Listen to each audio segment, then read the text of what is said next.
स्वाध्यायेन सुविदितरहस्यो विभुवर प्रशस्त्या शास्त्राणां सुषमतर सम्पादन श्रुति महाप्रज्ञ पूज्यो जिनपति स्वरूपो गुरुवर। भगवान महावीर का षड्जीव निकाय का सिद्धांत एक भारतीय दर्शन में विलक्षण सिद्धांत है। जीव के 6 निकाय, पृथ्वी कायिक, अपकायिक, तेजस कायिक, वायु कायिक, वनस्पति कायिक और तस कायिक, ये 6 प्रकार के जीवों की 6 श्रेणियां। इनमें 5 पहले स्थावर काय है और 1 त्रस काय गतिशील चलने फिरने वाला है। अब स्थावर काय है, इनके लिए स्थानांक सूत्र में बतलाया गया कि 5 स्थावर काय 2 प्रकार के होते हैं, परिणता अपरिणता, परिणत और अपरिणत, यानी सचित्त और अचित्त दोनों प्रकार के होते हैं। पृथ्वी सचित्त भी, सजीव भी होती है, निर्जीव भी होती है। पानी सजीव निर्जीव दोनों प्रकार का होता है। आकाश से जो पानी बरसता है सारा कोई सचित्त नहीं बरसता, अचित्त भी बरसता है पर हमें पता नहीं लगता। अग्नि काय भी दोनों प्रकार के, सचित्त अग्नि और अचित्त अग्नि दोनों प्रकार का, वायु काय सचित्त और अचित्त, और वनस्पति भी दोनों प्रकार के। एक नियम है कि शस्त्र परिणत होने पर सचित्त अचित्त बन जाता है, सजीव निर्जीव बन जाता है। हमें बिजली को समझना है। हम लोग विद्युत को सचित्त नहीं मानते, सजीव नहीं मानते।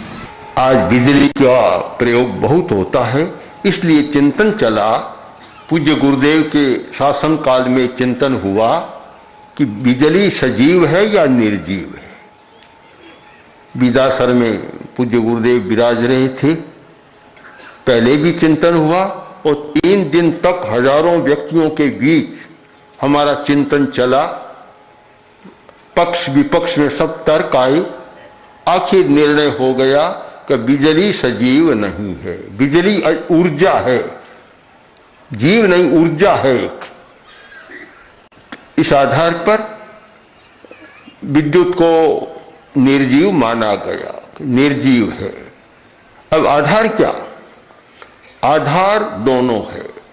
आगम का आधार है, उससे भी बिजली निर्जीव सिद्ध होती है, और वर्तमान विज्ञान का तो है ही।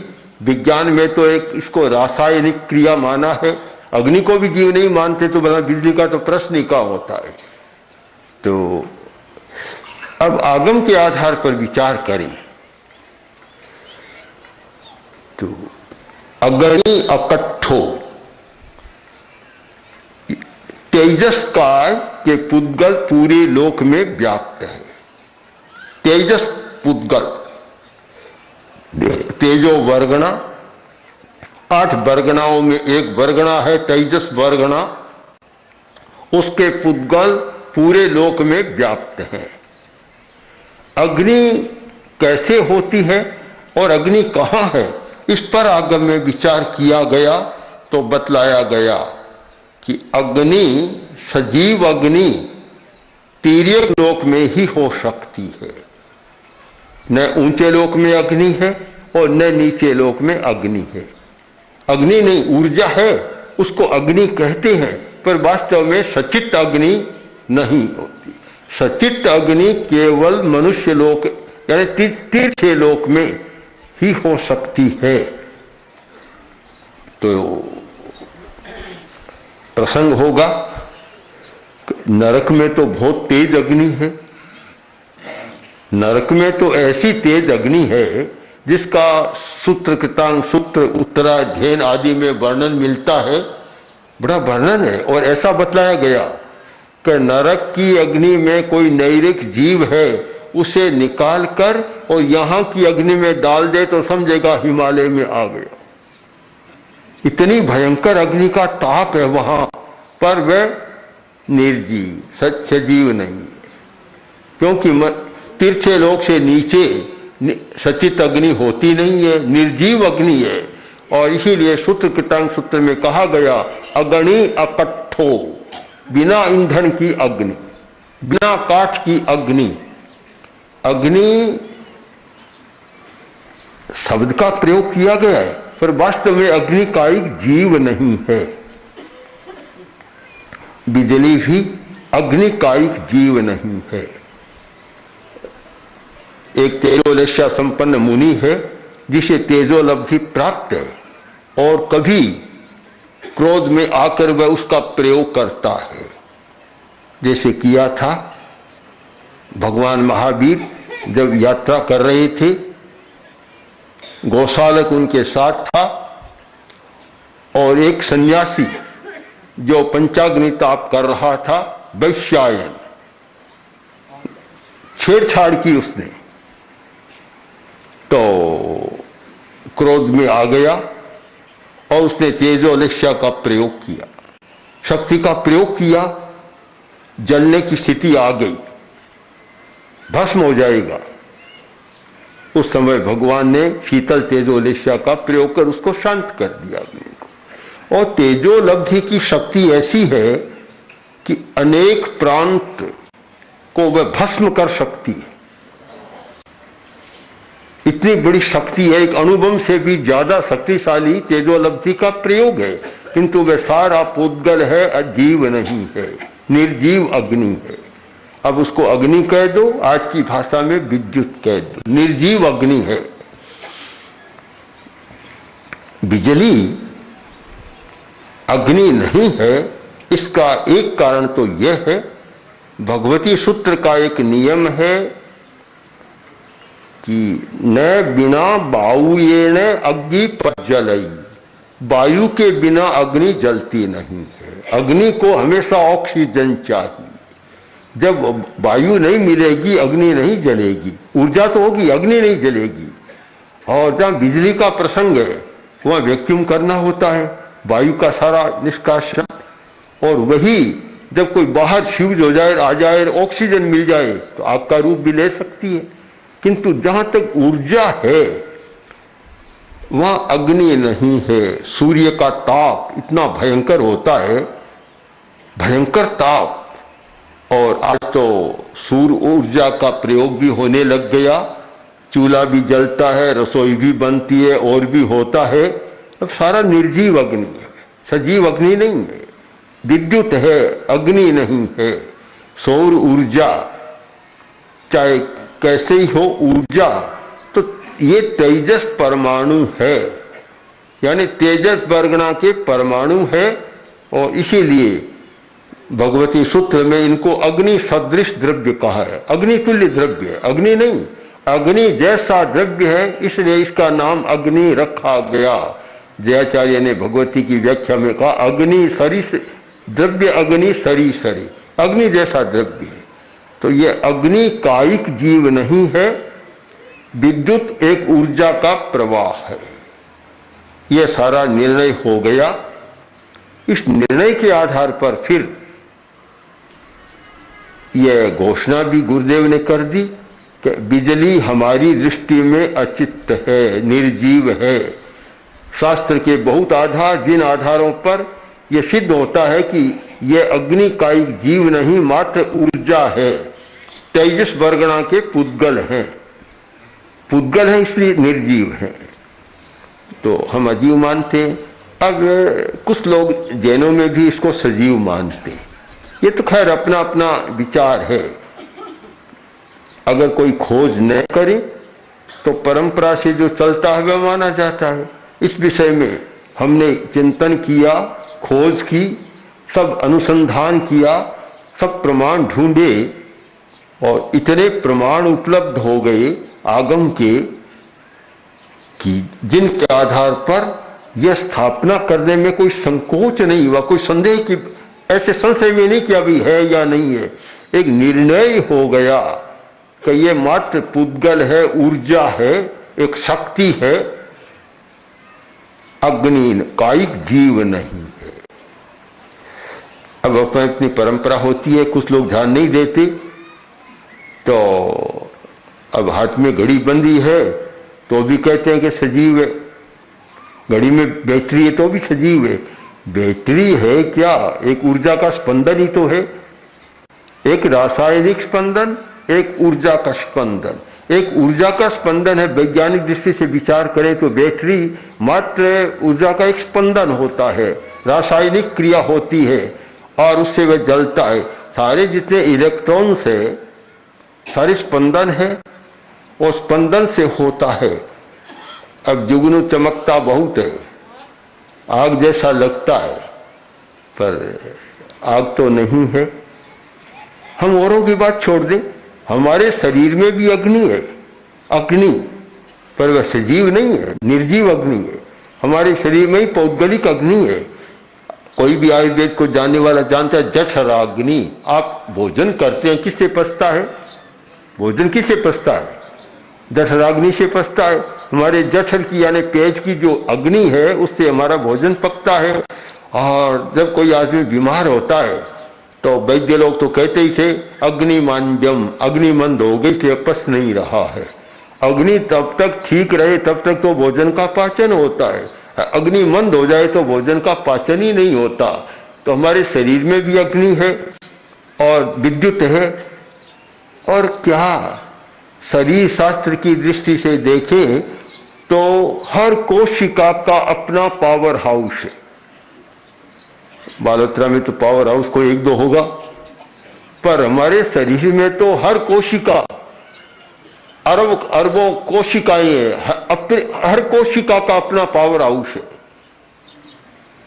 तो अग्नि तो भरी पड़ी है शरीर के भीतर। और कभी कभी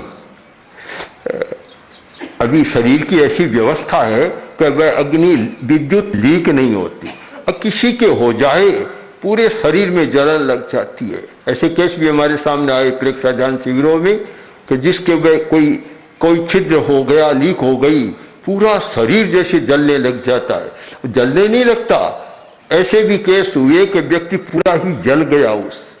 तो हमारे शरीर में भी अग्नि है। ये सब तेजस वर्गणा के परमाणु हैं, पुद्गल हैं।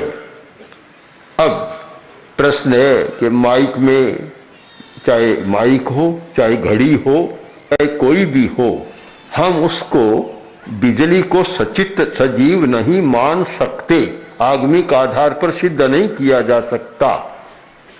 इसलिए सब ये स्पष्टता रहे। बहुत लोग कहते हैं ना कि घड़ी बंधी हुई है, कई भाई आते हैं कि घड़ी बंधी हुई है, संघट्टा करे या न करे। घड़ी आके बंधी हुई है, बहराए या नहीं बहराए, नहीं बहराओ, आपकी इच्छा, हमें कोई आपत्ति नहीं है। वंदना करने में स्पर्श करो न करो आपकी इच्छा है, न करो तो और अच्छा है, पर आपत्ति नहीं, सैद्धांतिक आपत्ति नहीं है, क्योंकि उससे कोई नहीं होता, मात्र ऊर्जा है, एक ऊर्जा का है, और उसमें सचित्त अचित्त का कोई प्रश्न हमारे सामने नहीं आता। एक हमारी कठिनाई है कि परंपराएं अलग अलग होती हैं, आचार्य अलग अलग होते हैं। अब मैं जो बात मानता हूं वह तो सही है, जो मैं नहीं मानता वह सारी गलत है, ऐसे भ्रम पैदा करना यह संगत नहीं है। पहले खोज करनी चाहिए, ध्यान देना चाहिए। हमारे सामने प्रश्न आया, अभी कोई शायद कुछ कन्याओं ने पूछा, महाशरण से पूछा होगा कि काजू बादाम साधु को लेना कलकता नहीं है। इनको ये कहाँ का सिद्धांत आया? सिद्धांत कहाँ का आया? ये सिद्धांत तो एक ही है कि जो शाकाहार है और शुद्ध भोजन है और निर्जीव अचित्त है वह साधु को कल्पता है। चाहे काजू हो, चाहे बादाम हो, और चाहे बाजरा हो, चाहे गेहूं हो, अचित्त सारा कल्पता है। शाकाहार जो भक्ष्य है, अभक्ष्य नहीं है, वह सारा कल्पता है। ये प्रश्न, अब कोई नहीं खाए और अच्छी बात है, कोई फल का ही नहीं खाए तो और अच्छी बात है। अभी एक सन्यासी आया था यहाँ 2-4 दिन पहले वो कई वर्षों से अन्न नहीं ले रहा है, अच्छी बात है, साधना न खाए अच्छी बात है। हम ये नहीं कहते कि सारा खाना ही है, पर लेने में दोष बतलाए ये गलत होता है, दोष नहीं है। अब ऐसे हमारे बहुत सारे मुनि है, साध्वियाँ है कि 6 बीघा भी नहीं खाती, न दूध पीती, न दही, न कुछ भी नहीं, तो अच्छी बात है, अपनी अपनी साधना है, चाहे जैसे त्याग करे कोई आपत्ति नहीं। पर अगर ये कह दे कभी मैं दूध नहीं पीता, ये दूध पीती है, वह सारा दोष है, यह एक भ्रांति पैदा करना है। ऐसा नहीं, दोष नहीं बतलाना हमें। आचार्यांग सूत्र की टीका में एक बहुत सुंदर बात कही गई है कि जो भी दुवत्थ तिवत्थो, एक मुनि ऐसा है, एक मुनि ऐसा है जो अचेल रहता है, एक मुनि ऐसा है जो एक वस्त्र रखता, एक साटक है, एक वस्त्र रखता है, एक मुनि ऐसा है जो 2 वस्त्र रखता है, और एक मुनि ऐसा है कि 3 वस्त्र रखता है, 3 रखता है। अब एक वस्त्र रखने वाला यह कहे कि 2 वस्त्र रखने वाला ढीला है, तो कहा कि यह एकांततः मिथ्यावाद है, उस मुनि को कल्पता ही नहीं ऐसा कहना। अब साधना के अनेक प्रकार है, कौन सा रास्ता चुने। अब मैं ये कह दूं कि बहुत सारे हमारे जैनों में भी या दूसरे भी क्रियाकांडों में उलझे रहते हैं, कभी अध्यात्म की ओर से ध्यान ही नहीं देते, विचारते नहीं भी अध्यात्म का विकास करना है। अब नहीं विचारते, उनकी इच्छा है, पर नहीं विचारते हैं, कोई उनको दोष नहीं कि नहीं विचारते हैं तो कोई दोष की बात है, दोष नहीं। किसी की रुचि है तपस्या करने में, उपवास करता है, किसी की रुचि सामायिक करने में, किसी की स्वाध्याय करने में, किसी की माला जपने में। अब कोई व्यक्ति माला नहीं जपता, बहुत लोग ऐसे हैं कि आजकल माला नहीं जपते, रखते भी नहीं है। गुरुदेव ने एक बार कहा था कि तुम माला की बात छोड़ दो, ऐसा कर लो कि 10 मिनट तक नवकार मंत्र का जप करेंगे, 20 मिनट तक जप करेंगे। और मैंने तो यह कहा कि 108 मनके की बात छोड़ो, श्वास के साथ नवकार मंत्र का जप करो, ठीक से करो तो 108 बार गिनने में तुम्हें कम से कम आधा घंटा का समय चाहिए। अब इतना नहीं कर सको तो 10 मिनट उस विधि से कर लो, ऐसा करो जिससे कि आनंद आए, केवल संख्या पर नहीं। तो साधना के क्षेत्र में अपनी अपनी रुचि है। प्रश्न है कल्प और अकल्प का, सचित्त और अचित्त का। यह निर्णय हमारा स्पष्ट होना चाहिए कि सचित्त है या अचित्त है। जब सिद्ध होता है कि सचित्त नहीं है, सचित्त नहीं है, तो फिर अब ले या न ले, करे या न करे, अपनी इच्छा है। किंतु सिद्धांततः हमें यह समझ लेना है कि ऐसी भ्रांति मन में नहीं आए, भ्रांत न बने कि कैसे होता है। क्योंकि हम जानते हैं कि कुछ रासायनिक क्रियाएं हैं, उनके बारे में आज वैज्ञानिक जगत में जितना स्पष्ट हुआ है, शायद धार्मिक जगत में उतना स्पष्ट नहीं था। और जैन दर्शन में ऊर्जा के बारे में बहुत विस्तार से वर्णन है, पर हमारे बहुत सारे क्या लगभग मुनि लोग भी नहीं जानते, औरों की तो बात ही क्या है। इतनी वर्गणाएं, 8 वर्गणाएं और 42 वर्गणाएं पुद्गलों की, और किस प्रकार सूक्ष्म और स्थूल वर्गणाएं हैं उनकी जानकारी भी नहीं है किसी को। और केवल थोड़ा सा साहित्य पढ़ने से उतना ज्ञान भी नहीं होता, बहुत व्यापक और गंभीर अध्ययन करने पर कुछ सच्चाइयां सामने आती है। इसलिए यह स्पष्ट रहे सबके मन में कि जो बहुत अनुसंधान और खोज के बाद एक निर्णय गुरुदेव ने दिया था कि बिजली सचित्त नहीं है, सजीव नहीं है।